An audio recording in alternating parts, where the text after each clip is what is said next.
Ya, assalamualaikum warahmatullahi wabarakatuh.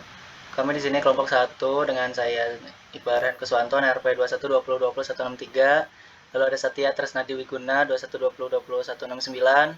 Sakila Aurelia Agata 2120202174 dan Raka Tahara Yusuf 2120217173.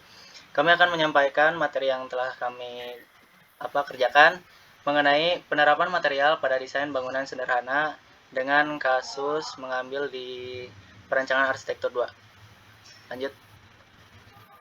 Di sini ada definisi coffee shop dan bookstore. Coffee shop dan bookstore merupakan salah satu bentuk penerapan mixed use building atau bangunan berfungsi ganda. Kedua toko ini dirancang agar para pengguna masing-masing toko dapat melakukan aktivitas tanpa saling terganggu. Fungsi bangunannya masing-masing memiliki owner yang berbeda. Lanjut. Untuk lokasi tapaknya. Lokasi tapak berada di Jalan Surapati, Sukaluyu, Kecamatan Cibenying Kaler, Kota Bandung, Jawa Barat 40123. Untuk fungsi bangunannya yaitu coffee shop dan bookstore.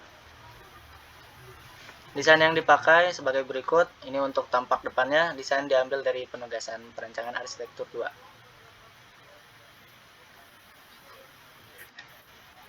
Desain diambil dari mahasiswa 2120202174 Sakila Aurelia Agata. Fungsi bangunannya itu coffee shop dan bookstore. Luas bangunan 198 meter persegi. Sifat proyek fiktif. Lalu untuk penggunaan material pada bangunan. Di sini ada material kaca jendela. Ini menggunakan kaca tipe sinergi clear glass dengan ketebalan 5 mm.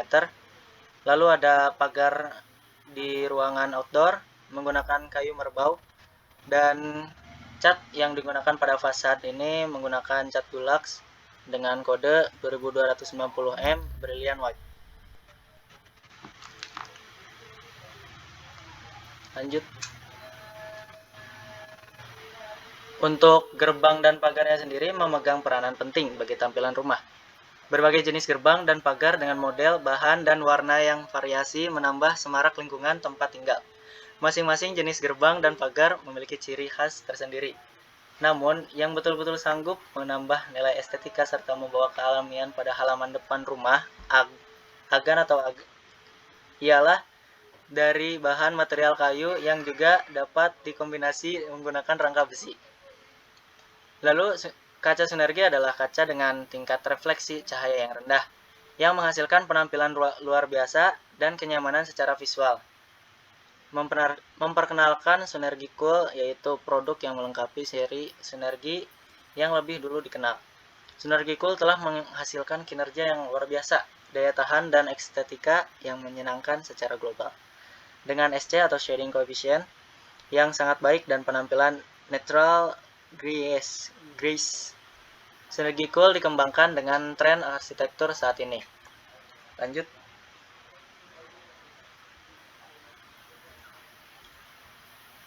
Untuk material dinding yang digunakan pada bangunan coffee shop and bookstore ini menggunakan dinding setengah bata. Lalu untuk plafonnya sendiri digunakan material gypsum. Lalu pada pondasinya menggunakan pondasi setempat dan besi ulir sebagai tulangan kolom, balok, dan sloof. Lanjut.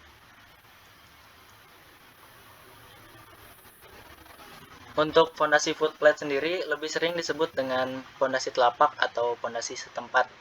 Pondasi footplate ini terbuat dari material beton bertulang yang membentuk telapak kaki sesuai dengan namanya. Letaknya pun berada di bawah kolom bangunan lainnya, bahkan menyatu dengan pondasi biasa atau menerus. Lalu di sini ada plafon gypsum. Kelebihan dari plafon gypsum ini yang pertama adalah dari segi harganya yang relatif lebih murah. Hal ini bisa jadi keunggulan yang penting karena banyak orang yang menganggap harga sebagai pertimbangan paling utama dalam memilih sebuah produk. Lanjut, mungkin untuk materi selanjutnya akan disampaikan oleh Syakila. Lalu yang selanjutnya ini tadi material dinding yang digunakan pada bangunan ini menggunakan dinding setengah bata. Jadi dinding tembok setengah bata adalah tebal dinding tembok tersebut sama dengan panjang setengah bata. Dinding tembok setengah bata ini terdiri dari 2 macam lapisan. Lapisan 1 terdiri dari bata strek semuanya, sedangkan lapisan 2 diawali dan diakhiri dengan bata setengah.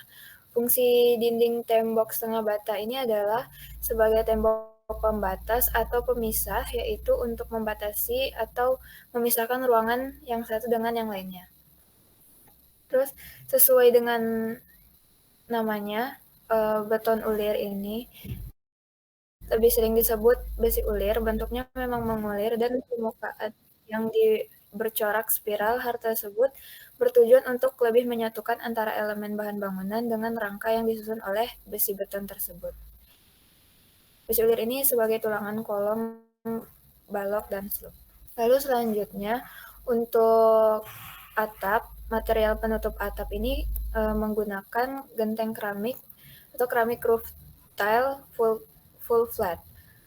Lalu untuk material dalam pembuatan dinding pada bangunan ini menggunakan semen Portland komposit dari 3 roda. Lalu juga untuk material untuk plasterannya pada bangunan ini menggunakan merek mortar utama. Lalu untuk bagian interior, dinding dalam pada lantai 1 itu dan lantai 2 memakai cat dulux. Untuk lantai 2 memakai cat dulux dengan kode warna 45444 lime yellow, sedangkan untuk lantai 1 itu warna putih. Lalu untuk lantai menggunakan lantai keramik yang bermotif kayu dengan warna safari cream. Lalu untuk penggunaan material pada struktur bangunan, yang untuk atap, material yang digunakan sebagai struktur atap adalah kayu meranti. Lalu untuk struktur kolom, balok, slope, menggunakan beton ready mix mutu K125. Lalu untuk tulangan kolom, balok, dan slope itu menggunakan besi ulir sebagai tulangannya. Lalu untuk desain bangunan, dan ini daftar pustakanya. Mungkin cukup sampai di situ. Terima kasih. Ya, mungkin cukup sekian dari kelompok kami. Mohon maaf bila banyak kekurangan dan kekurangan anggota. Raka sedang berhalangan, juga Satya. Semoga bermanfaat bagi kita semua. Wassalamualaikum warahmatullahi wabarakatuh. Terima kasih.